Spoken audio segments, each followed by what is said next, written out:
Recently, Kerala Chief Minister Pinarayi Vijayan has declared that Kerala has been able to eradicate extreme poverty. Uh, so this is a very significant development. Kerala has always been known as a state with a very high literacy rate and very balanced development between rural and urban areas. And of course, there are a number of migrants from Kerala to Gulf and outside, and they must be sending remittances which help their families back home, the so-called money order economy. But that plays a very small role. The uh, the main driving engine of Kerala's growth has been the high literacy rate and a small number of families, as you would see when I quote the figures, who were left behind and who were living in extreme poverty have been uplifted. This is a remarkable achievement. It also goes to show that if there is willpower, the poverty can be removed. Number of Indian states, especially in North India, suffer from poverty. UP, Bihar, West Bengal, Orissa, Madhya Pradesh, Rajasthan.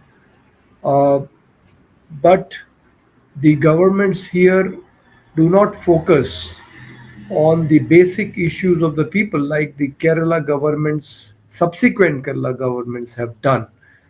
And of course, left government in Kerala helps because for the communist parties, uh, the physical development, uh, which means the development of the resources, so that the human needs are fulfilled in a way that the families are able to lead a dignified life. There is no exploitation. There is no discrimination based on caste and religion. It exists almost all over India, but it reduces as the literacy rate grows. Kerala has been fortunate to have left governments, but then so did Bengal. Bengal had left government for a long time in power, but they were not able to remove poverty the way Kerala has done. Now let us look at the Kerala success story. As I said, Kerala always had very high literacy rates, and the credit must definitely go to the governments there, and especially an organization, left-wing organization called Kerala Sastra Sahitya Parishad, which was uh, uh, which was working with a focus on improving Kerala's literacy. That was the sole agenda of this organization, and they were successful in pushing up the literacy rates of Kerala. Kerala literacy rates can compare to some of the best in the world. Uh, but there were other things in which some of the families were left behind, and that has now been taken care by the government. So this program, which was launched by the Pinarayi Vijayan government, is called uh, Extreme Poverty Eradication Project, which identified the families who were living in extreme poverty. The number of such families was about 64,000. Uh, if you look at the population of Kerala, which is about 3 crores, um, this was, a big number. Although in absolute terms, looking at India's population, it may look very small. Kerala has just about 2% of India's landmass, and it has, uh, as I said, a population about 3 crores, of which 64,000 people, families, were living in extreme poverty. Now, what did the government do? The government focused on the basic issues. First of all, food.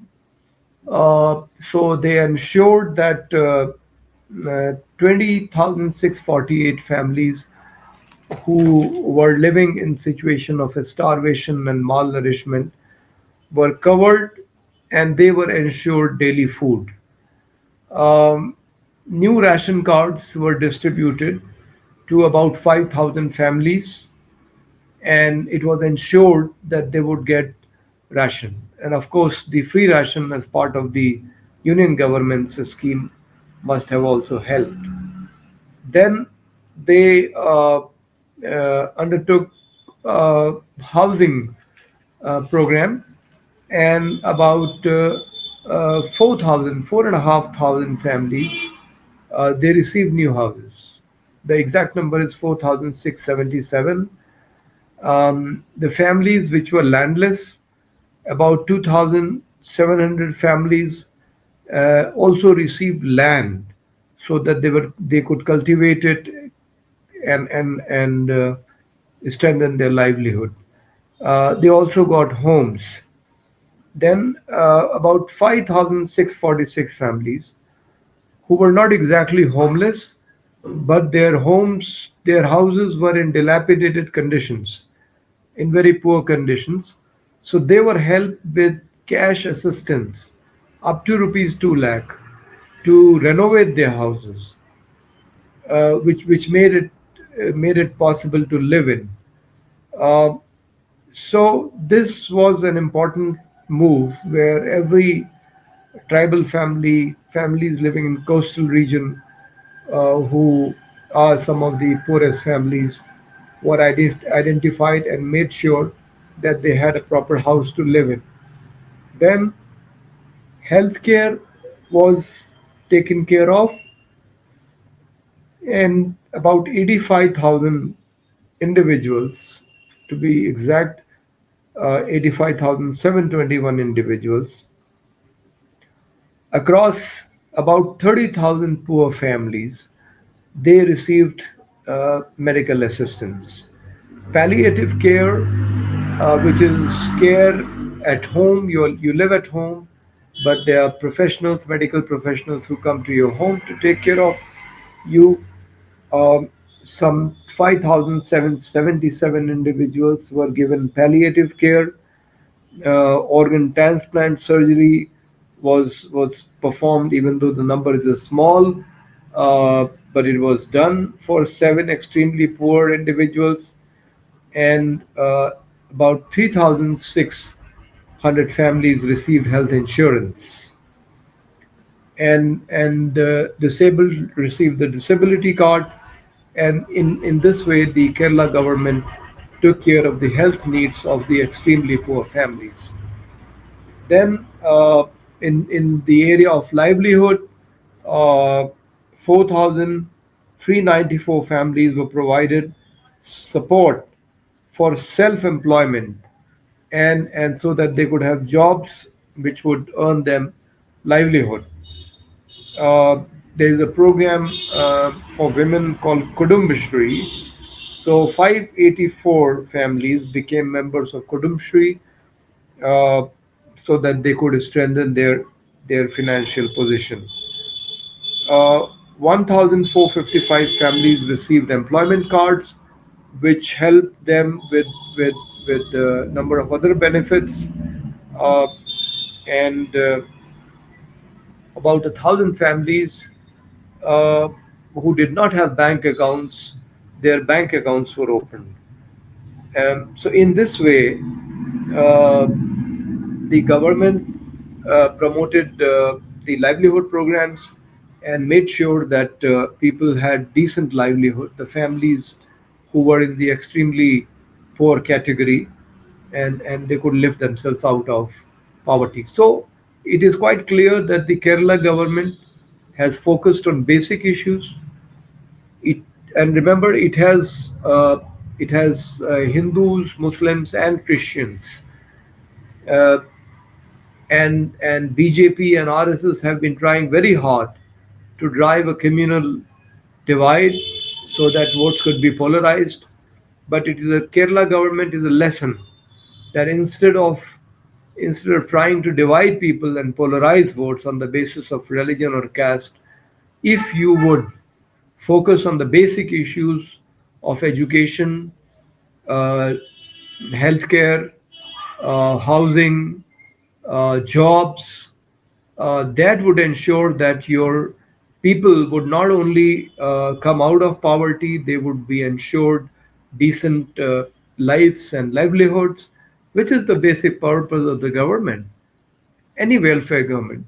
They are supposed to take care of the basic needs of people.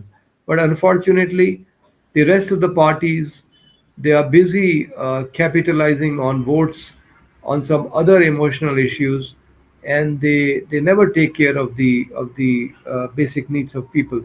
So Kerala government must be congratulated for having had the vision to launch this program of removing extreme poverty, and with a sustained effort, improve the basic development indices of the people, and lift these some 64,000 families out of poverty.